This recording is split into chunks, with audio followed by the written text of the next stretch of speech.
we're back at the 59 Buick LeSabre. Today, Frankers is going to bark at the squirrel and wreck the audio again. Hey! Anyway, I guess if you watch the show, you're used to that. I've got my sheet of construction paper. We're going to make a quick pattern, and this is going to be the area between the back of the wheel well and the rear valence panel. And I'm hoping it should be a fairly easy panel. It really just wraps underneath thusly and has the shape of the wheel well and a little bit of a flare to it. Hope it's not going to go too bad. Let's have a look. Wow, that's a little bigger piece than I thought. Okay, there we go. Maybe we should just get some Bondo and just put that on just like that. Be done. Be done already. How is it I was just carrying a pen 30 seconds? There it is. Quick sketchy poos here.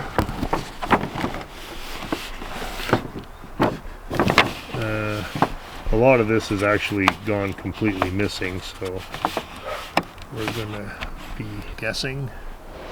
And we actually don't need this much. We only need to go there. We're gonna go to there.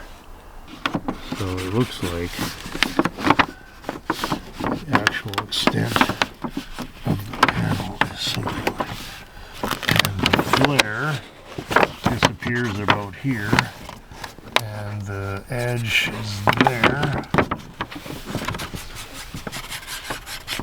and the flare starts about there. Luckily we have the profile from the last time we did this, and then there's the 3/4 inch turn, which gets us this, and that's about it.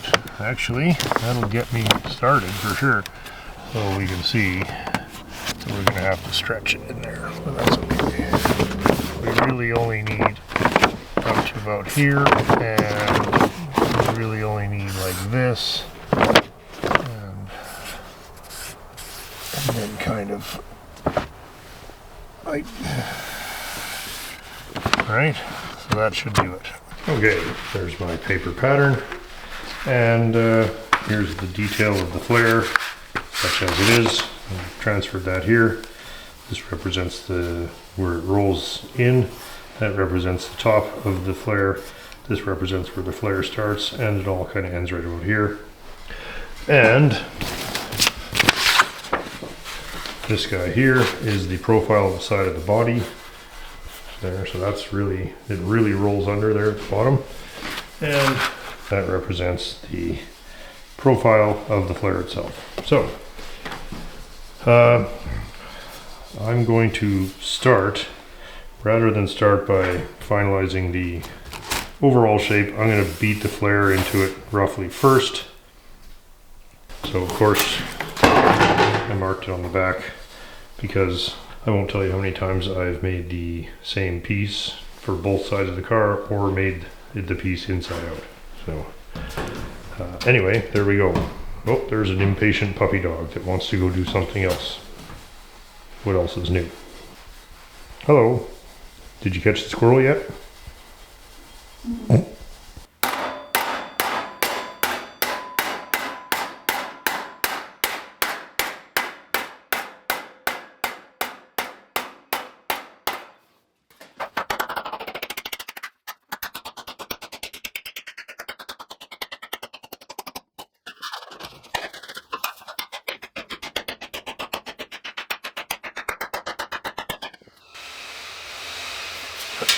And we're done.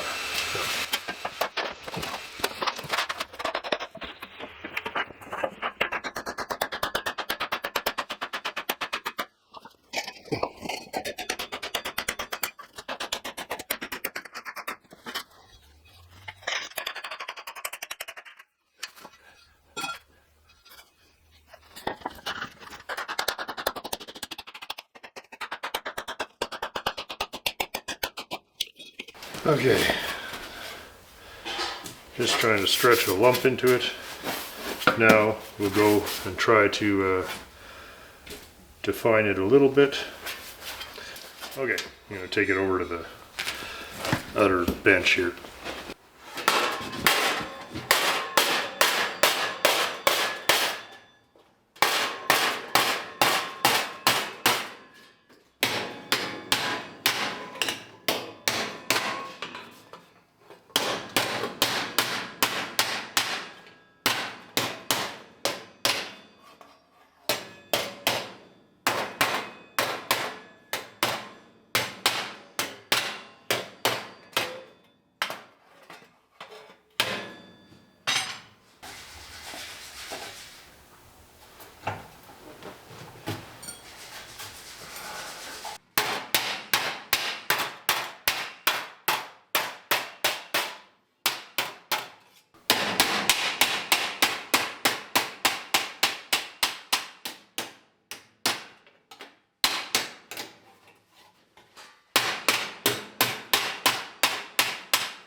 Okay, so you can see we're just starting to get the idea, but shape's not even close yet. So we need to take some of this and put it up here. So we're going to try that.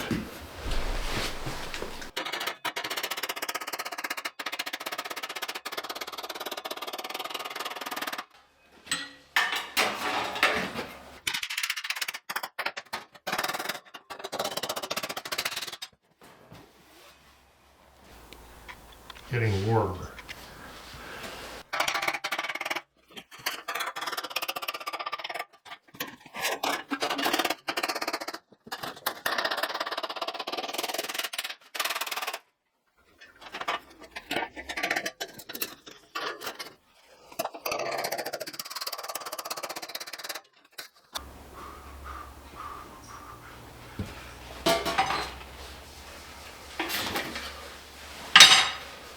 Okay, I'm gonna go back and stretch it some more. Okay, went back and stretched it a little more on the old stumpy. You can see I'm still not going out here. I'm using that to kind of help me not get lazy. And you can see we're getting pretty close there now. So what I'm gonna do, I'm gonna see this line's a bit sharp here. I'm gonna go in and I'm gonna just kind of move some of this out to here a bit and try and get that little radius going. And we'll try that.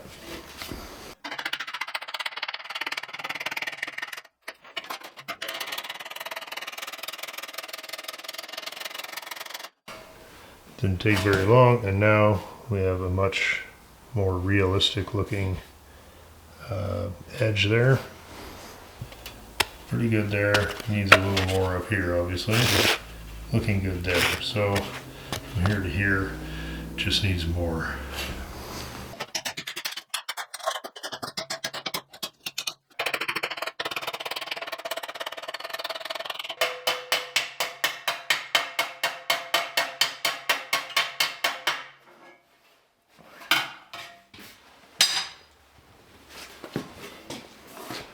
So we have the basic shape of the flare starting to work there. And now at this point, all the extra metal I left at the top is not actually helping anymore. It's making it difficult. And you can see there's still a big kink in here, and this all needs to have some radius to it. But we have done a bunch of stretching there. So I'm going to trim the piece to the outline shape, or at least get this top cut off here, and then we'll start trying to give the panel that's the radius this way. So all I've done now is trim the top off, take the extra off that we never gonna need. Probably only need it up to about here, and I really only need this. I don't need a ton of this, is just extra.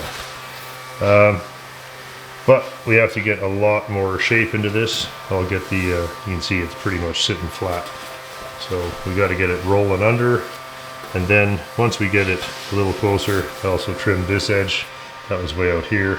Trimmed that back just to make pulling this into shape easier. So we're going to start with that.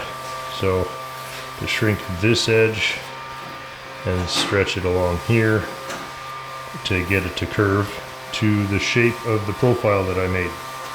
You can see we've got a long way to go.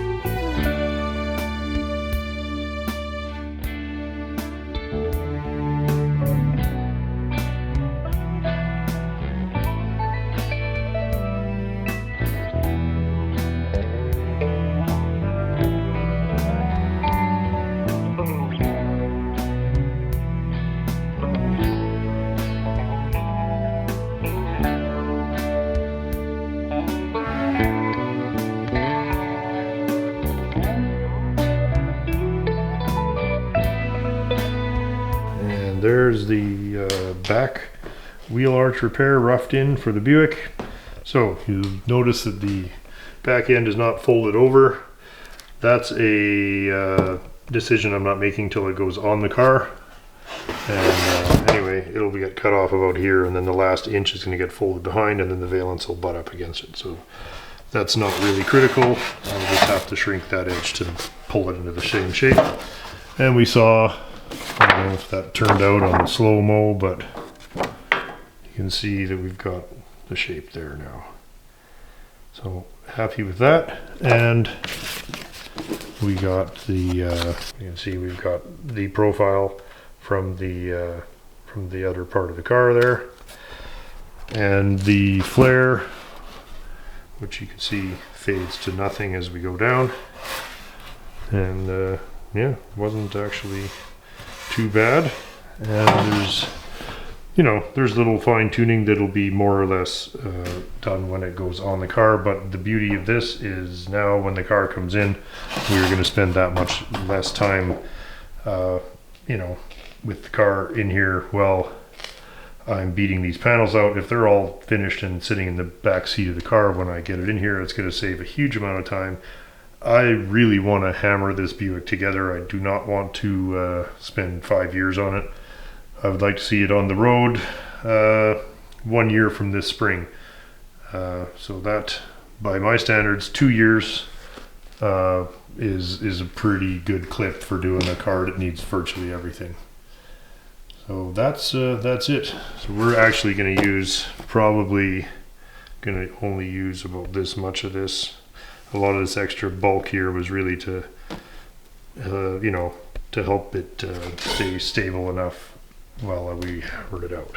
Anyway, there it is, and you know, again, not perfect, but not trying to make it perfect. Just a couple of afternoons playing in the garage and, you know, erasing 70 years of rust damage, or 60. How old is that thing? 65 years. Certainly last it the rest of my life and then some.